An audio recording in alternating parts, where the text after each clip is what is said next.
നമസ്കാരം. Raf talk ഫുട്ബോളിലേക്ക് അവർക്കും സ്വാഗതം. ട്രോമാറ്റിക് ബ്രെയിൻ ഇഞ്ചുറി, അടി കിട്ടിയിട്ടോ ഇടി കൊണ്ടിട്ടോ നിലത്ത് പെട്ടെന്ന് അടിക്കുമ്പോഴോ ഒക്കെ തലക്കകത്തുണ്ടാകുന്ന ക്ഷതമാണ്.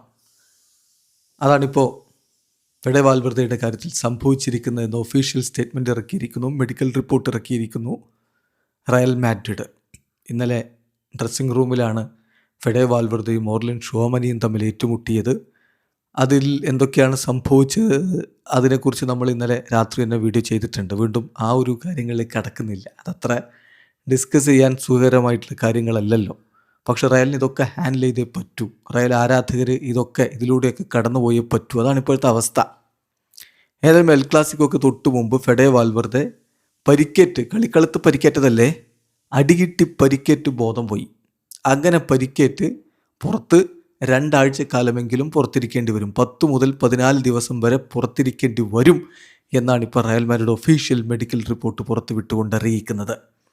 റയലിൻ്റെ സ്റ്റേറ്റ്മെൻറ്റ് ഇങ്ങനെയാണ്: നമ്മുടെ താരം ഫെഡെ വാൽവർദയുടെ മെഡിക്കൽ ടെസ്റ്റുകൾ നടത്തിയതിൽ നിന്ന് മനസ്സിലാക്കാൻ കഴിഞ്ഞ അദ്ദേഹത്തിന് ട്രോമാറ്റിക് ബ്രെയിൻ ഇഞ്ചുറി സംഭവിച്ചിട്ടുണ്ട് എന്നാണ്.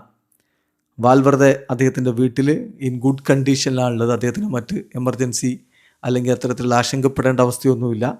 He is at his home in good condition and will need to rest for 10 to 14 days. 10-14 ദിവസക്കാലം അദ്ദേഹത്തിന് റെസ്റ്റ് എടുക്കേണ്ടി വരും as per medical protocols for his diagnosis എന്നാണിപ്പോൾ റയൽ മാഡ്രിഡ് ഒഫീഷ്യലായിട്ട് അറിയിച്ചിരിക്കുന്നത്. ചുരുക്കത്തിൽ 2 ആഴ്ചക്കാലം മാക്സിമം താരത്തിന് പുറത്തിരിക്കേണ്ടി വരും, കളിക്കാൻ കഴിയാതെ പുറത്തിരിക്കേണ്ടി വരും. ഇനിയിപ്പോൾ 2 ആഴ്ച കഴിഞ്ഞാൽ റയൽ മാഡ്രിഡ് താരത്തെ കളിപ്പിക്കുമോ അതല്ല ഡിസിപ്ലിനറി ആക്ഷൻ എടുത്ത് ഈ സീസൺ മുഴുവൻ പുറത്തിരുത്തുമോ എന്നുള്ളതൊക്കെ കണ്ടറിയേണ്ടതാണ്. ചില സൂചനകൾ വരുന്നത് ഷൂമനിയെയും അതുപോലെ ഫെഡെ വാൽവർദയെയും വിൽക്കാനുള്ള ഒരു പ്ലാനിലേക്കും നീക്കത്തിലേക്കൊന്നും ഇപ്പോഴും റയൽ മാഡ്രിഡ് പോയിട്ടില്ല. രണ്ടുപേരും ക്ലബിന് ഭാവിയിലേക്ക് ആവശ്യമുള്ള കളിക്കാരാണ് എന്ന് തന്നെയാണ് നിഗമനം. വീഡിയോ അവസാനിക്കുന്ന ഫുട്ബോൾ ലോകത്ത് കൂടുതൽ വിശേഷങ്ങളുമായി റാഫ് ടോക്സിൽ എത്താം.